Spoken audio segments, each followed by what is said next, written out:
예, 자, 예수님께서 이 십자가를 지시기 바로 전날 밤 마지막 만찬 또는 최후의 만찬을 하는 그런 장면이 오늘 마가복음 14장 22절부터 이렇게 나오는데요. 예수님께서 이 마지막 식사, 그러니까 유월절 식사죠. 이 유월절 식사를 하시면서 일명 우리가 하고 있는 지금 성찬을 제정하는 장면이 오늘 말씀 가운데 나옵니다. 22절에 보면 그들이 먹을 때에 예수께서 떡을 가지사 축복하시고 떼어 제자들에게 주시며 이르시되 받으라 이것은 내 몸이니라 하시고 또 잔을 가지사 감사기도 하시고 그들에게 주시니 다 이를 마시매 이르시되 이것은 많은 사람을 위하여 흘리는 나의 피 곧 언약의 피니라.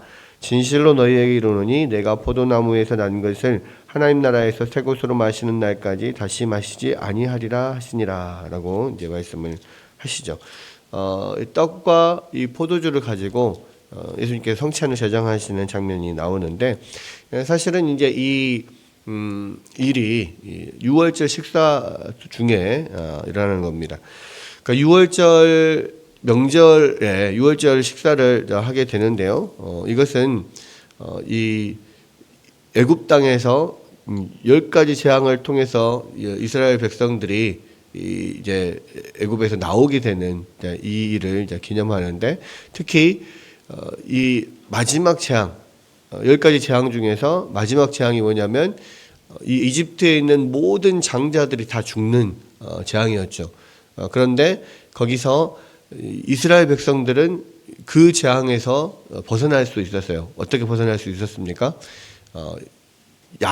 어린 양을 잡아서 그 피를 각 집의 문 지방과 문 설주에 바름으로써 그날 저녁에 여호와의 사자가 이 모든 장자를 죽이러 올 때에 그 어린 양의 피가 발라져 있는 집은 건너뛰고 그 안 발라져 있는 피가 발라져 있지 않은 그 집의 장자를 다 이제 죽이는 이런 일들이 일어나죠. 그래서 그날을 유월절이라고 합니다.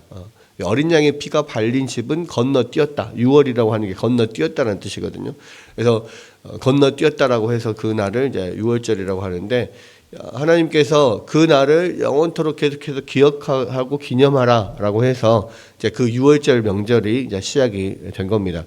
그래서 그 하나님께서 어떻게 그것을 그 유월절을 지킬 것이냐라고 했을 때, 그 유월절 어린 양의 피를 지방과 문 설주에 발랐잖아요. 그리고 그 죽인 양의 고기를 구워서 쓴 나물과 무교병과 함께 먹게 했습니다. 그렇게 해서 이제 이집트에서 노예로서 살던 때의 그런 고단함과 쓴 나물을 먹으면서 또 무교병을 먹으면서 빨리 이제 그 다음 날 바로 모든 것들을 짐을 챙겨서 이제 출발을 해야 되니까 무교병을 먹게 했죠. 왜 누룩을 넣는 빵은 그 발효를 할 수 있는 기간이 필요한데, 그날은 바로 먹고 바로 나가야 되니까 누룩을 넣을 수가 없었던 거죠. 그래서 누룩을 넣지 않는 빵, 무교병을 먹는 그러한 이제 것을 이제 식사를 기념을 하게 되는 거고, 그 잡았던 양을 피를 지방과 설주에 바르고 그 고기를 구워서 먹고 남은 것은 다 버리고 가야 됩니다. 그래서 그날을 이제 기념하는 그런 식사를 하게 되는데, 그 식사를 할 때 예수님께서 이제 그 기념하는 식사를 하면서 성찬을 제정을 하는 거예요. 이 유월절 식사에는 구운 양과 그다음에 무교병과 쓴 나물이 있다 그랬잖아요. 그리고 포도주를 함께 먹습니다. 그럴 때에 이제 유대인들은 이제 그 유월절 식사를 하는 이 여러 가지 풍습들이 있는데, 관습이 있는데, 뭐냐면 그 무교병을 이렇게 쪼갤 때 3등분을 해요. 3등분을 해서 가운데 있는 부분을 방석 밑에 또는 뒤에다 감췄다가 다시 꺼내서 그것을 나눕니다. 근데 그들은 그냥 그것을 관습적으로 해오지만 사실은 그 관습 안에 예수님께서 십자가에서 죽으시고 다시 부활하시는 장면이 그 안에 사실은 들어있는 거거든요. 그래서 유대인들은 그런 유월절 어린 양으로서 오신 예수님을 이제 알게 되면 깜짝 놀라요. 아, 우리가 그냥 습관적으로 관습적으로 했던 그러한 일이 사실은 예수 그리스도께서 죽으시고 부활하시는 것에 대한 하나의 모형이었구나, 예표였구나, 이것을 알게 되는 거예요. 그래서 예수님께서 그 감추었던 빵을 다시 꺼내서 그것을 나누어 주면서 이것을 다 받아 먹어라. 이것이 바로 나의 몸이다. 이렇게 이야기를 합니다. 그것은 무엇이냐면 예수님께서 십자가에서 죽으시고 부활하실 것을 이야기를 하는 거예요. 그리고 그 부활하신 예수님을 믿는 사람들은 그것을 믿는 사람들이 영생을 얻는다. 또 예수님과 그것이 하나 되는, 이것이 나의 몸이다라고 했을 때 예수님께서 나누시는 그 몸을 먹는 사람들은 부활하신 예수님과 하나가 되는 거죠. 그래서 성찬이라고 하는 게 이제 바로 그 부활하신 예수님을 우리가 받아들임으로써 그 주님과 하나가 된다라고 하는 의미에서 예수님의 그 살을 먹는다라는 그런 뜻으로 이 성찬을 하는 거예요. 그리고 포도주는 이 마지막에 이제 같이 이 포도주를 이렇게 먹게 되는데, 이 포도주가 바로 예수님께서 우리를 위해 너희를 위해서 흘리는 나의 피다. 그것 곧 언약의 피다. 이렇게 이야기를 합니다. 그 언약의 피라고 하는 것은 뭐냐면, 원래 이 이스라엘 백성들이 시내산에서 하나님과 함께 그 언약을 맺을 때에 그 양의 피를 반은 담고 반은 그러니까 반반 나눠서 이렇게 담아요. 그래서 이 반틈은 번제단 위에 뿌리고, 그러죠. 그리고 그 반틈은 또 이스라엘 백성들에게 뿌려요. 그리고 하나님께서 주셨던 십계명과 모든 율례들을 다 낭송하면서 우리가 이 언약을 지키겠습니다. 이렇게 뭐 맹세를 하죠.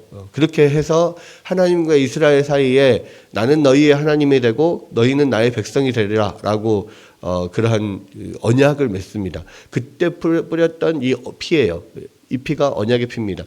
그런데 이 언약의 피를 왜 뿌리냐면 사실은 하나님의 백성으로서 이 법도 이 하나님께서 주신 모든 율례를 또 이 계명을 다 지키겠습니다. 언약을 했지만 사실은 돌아서면서부터 이스라엘 백성들이 그 언약을 다 지킬 수가 없잖아요. 결국은 그 언약을 지킬 수 없기 때문에 결국 이 희생의 피를 통하여서 그 죄를 사함을 이야기를 하는 거거든요. 그 언약 그게 바로 언약의 피입니다. 언약의 피. 하나님과 하나님의 백성으로서의 모든 하나님께서 말씀하신 것을 다 지키겠다라고 했을 때 그것을 못 지켜요.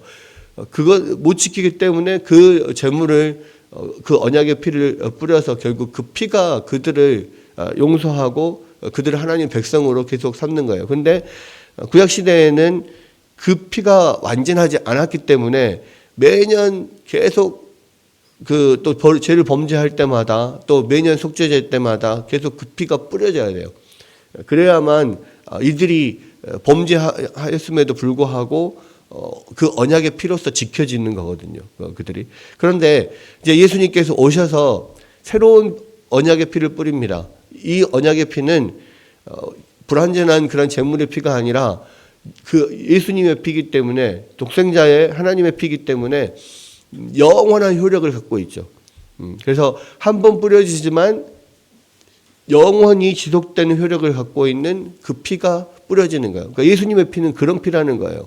그래서 우리가 하나님의 백성으로서 마땅히 지켜야 될 법도를 지키지 못할지라도 그 피가 우리를 계속 용서하고 우리를 완전케 하고 정결케 하고 우리의 모든 죄를 사하는 그런 효력을 가진 피가 뿌려지는 겁니다. 그래서 그 포도주를 마시고 그 떡을 뗄 때마다 우리가 예수님과 하나가 되고 그 예수님의 피가 우리에게 뿌려져서 우리의 모든 죄를 사하고 우리를 지켜주신다라고 하는 것을 우리가 계속 기억하는 거예요.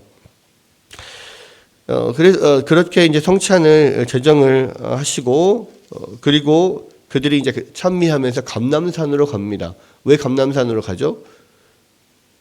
뒤에 보면은 이 감람산 그 기슭에 겟세마네라고 하는 곳에서 예수님이 이제 마지막 기도를 제자들과 함께 드리게 되는데 그것을 위해서 감람산으로 지금 가는 거예요. 그런데 감람산으로 가면서 제자들에게 예수님이 그 이야기를 하죠. 너희가 다 나를 버리리라. 왜냐하면 성경에 기록된 것은 내가 목자를 치리니 양들이 흩어지리라 라고 기록되어 있기 때문에 오늘 밤 너희가 다 나를 버리고 흩어질 거다 이야기를 해요. 그러나 내가 살아난 후에 다시 부활하신 후에 다시 먼저 갈릴리로 갈 거다. 그것을 기억하고 있어라. 그러니까 너희도 갈릴리로 나중에 와라 그러잖아요. 그걸 기억하고 있으라고 해요. 그런데 베드로가 뭐라고 합니까? 다 버릴지라도 나는 그렇지 않겠습니다. 그러니까 예수님께서 뭐라고 그래요? 너가 그렇게 말하지만 사실은 오늘 밤 닭이 2번 울기 전에 네가 나를 3번 부인할 거다 이야기를 해요. 그러나 베드로는 아주 힘있게 말하되 내가 주와 함께 죽을지언정 주를 부인하지 않겠습니다. 그렇게 이야기하고 제자들도 우리도 부인하지 않겠습니다 이야기해요. 그런데 바로 그 다음에 얼마 지나지 않아서 예수님께서 말씀하신 대로 3번 부인하고 제자들은 다 또 도망가고 이런 일들이 일어나죠. 여러분 예수님께서 이렇게 말씀하신 이유는 뭐예요? 이 배신자들 나를 다 버리고 도망갈 놈들 이렇게 정지하려고 이야기하는 겁니까? 그게 아니죠. 이러한 일이 있을 것이라고 내가 미리 너희들에게 말한 것처럼 그것을 생각하고 하면 너희가 돌이켜 회개하고 또 예수님이 부활하시면 갈릴리로 갈 것이라고 하는 것을 기억하고 거기로 와라. 이런 의미로서 사실은 미리 말을 해주는 거잖아요. 너희가 그런 일들이 있을 때 이 말을 기억해라. 예수님을 부인하게 될 때 이 말을 기억해라. 라고 하고 지금 이야기를 하는 겁니다. 무슨 이야기냐면 예수님은 이미 제자들의 그 연약함을 다 알고 있어요. 그리고 범죄할 것, 예수님을 버리고 도망가게 될 것을 다 알고 있고, 그렇기 때문에 이것을 이야기를 해주는 거예요. 왜? 그런 일이 있을 때 이 말을 생각하고 다시 돌이키라는 거죠. 여러분, 예수님께서는 우리의 연약함을 다 알고 있어요. 그렇기 때문에 사실은 예수님 피가 필요한 거예요. 그러니까 하나님의 백성으로서 아무리 언약을 하고 하나님의 말씀을 잘 지켜서 하나님의 백성이 되겠다라고 하는 그 이스라엘 백성들이 돌아서면 그 언약을 못 지킬 걸 알기 때문에 언약의 피를 뿌리는 것처럼 마찬가지로 예수님도 우리의 연약함을 아시기 때문에 예수님의 피를 뿌려서 우리를 용서하시고 지키시고 보호하시는 거예요.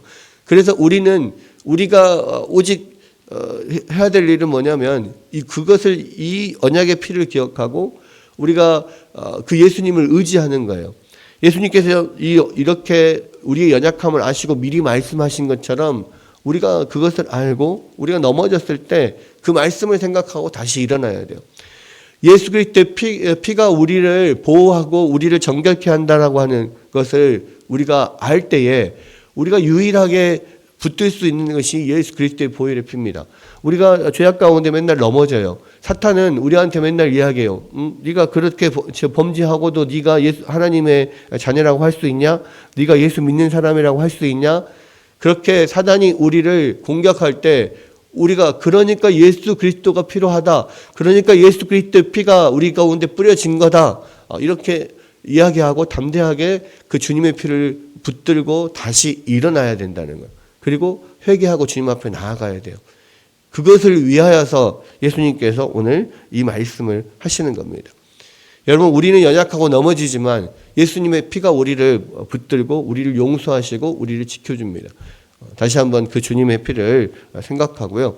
우리가 예수 그리스도를 믿음으로써 주님과 하나 된 사람들이에요. 예수님의 피와 살을 우리가 1년이면 2차례씩 또 성찬을 하면서 늘 기념하는 이유는 우리가 주님과 하나 되었고, 그래서 이제는 내가 죽고 내 안에서 예수님이 사시는 거다, 이 믿음으로 살아가라고 이런 성찬을 제정하시는 겁니다. 다시 한번 이 말씀을 생각하면서요, 예수 그리스도의 피를 붙잡고 우리의 연약함을 인정하고, 우리가 아무리 베드로와 제자들처럼 나는 죽을지언정 예수님을 부인하지 않겠습니다 라고 할지라도 부인하고 죄를 범하잖아요. 우리가 우리 자신을 믿고 그렇게 나아가는 게 아니라 예수 그리스도의 피와 살을 믿고 또 주님과 하나 됨으로 우리가 주님의 능력으로 살겠다라고 하는 그 결단으로 오늘 주님을 더 붙들고 또 우리 모든 죄를 회개하고 돌이키고 주님을 의지할 수 있는 오늘 아침이 되기를 주님의 이름으로 축원합니다.